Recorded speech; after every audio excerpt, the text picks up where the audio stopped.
Do you know what your business's net profit margin is right now? Do you understand how much risk you're really taking for that return? And are you clear on which costs are investments and which are just expenses?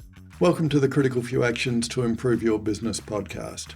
If you're a CEO running less than 10% EBIT to revenue, then this episode's for you. I'm John Downs, and in this episode, I interviewed Joshua Morse, a business advisor and accounting director at Saward, Dawson, who's helped hundreds of SMEs sharpen their profitability over the past 2 decades. Now, we're all busy, so here are the critical few insights from our conversation in under 4 minutes. That way you can identify the critical few actions you need to take, and you can listen to the full episode later. When I work with successful business owners, I'm constantly surprised by how many don't know their net profit percentage or even what's good for their industry. So here are 3 critical insights from our discussion. Number 1, a 5% or even 10% net profit margin just doesn't cover the risks that you're taking. Too many business owners are happy with 4, 5 or even 8% net profit without realising that they're taking hero level risks for returns they can get from a bank deposit. If you're personally guaranteeing leases or holding staff livelihoods in your hands, or potentially facing jail from industrial manslaughter if something goes wrong, and you're also managing mounting compliance obligations, you should be aiming for at least 15% net profit.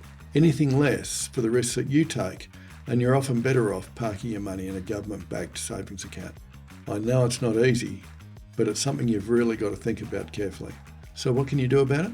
Well, find out what are the benchmarks for your net profit against the industry average using something like IBISWorld or other industry benchmarks. Set a realistic target for net profit margin, for example 15%, to reflect the level of the risks that you're taking. And compare this to risk-free return rates. Make sure your effort's actually worth it. And the second insight, strategic costs are not just overheads. Costs like IT, HR, payroll, marketing, compliance, they're often dismissed as overheads, but they're part of your business infrastructure. Many are critical to your long-term capability. You need to view these through a strategic investment lens, not just as admin. So what can you do about it? Well, categorise your operating costs into 3 buckets: essential, strategic investment, or discretionary.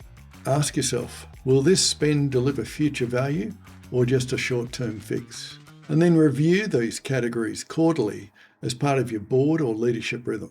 The third insight was poor cash flow planning can sink a profitable business. Even a strong margin won't save you if cash isn't managed properly.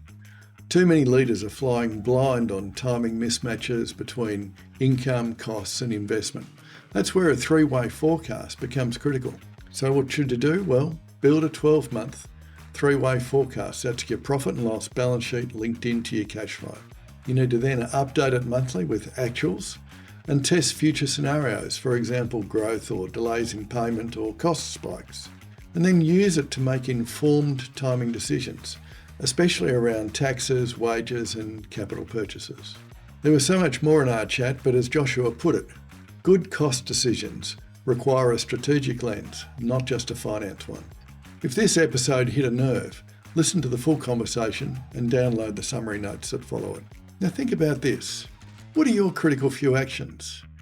Is it lifting your target profit margin? Or maybe rethinking your investment strategy?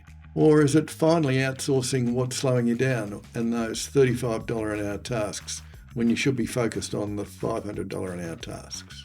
Enjoy.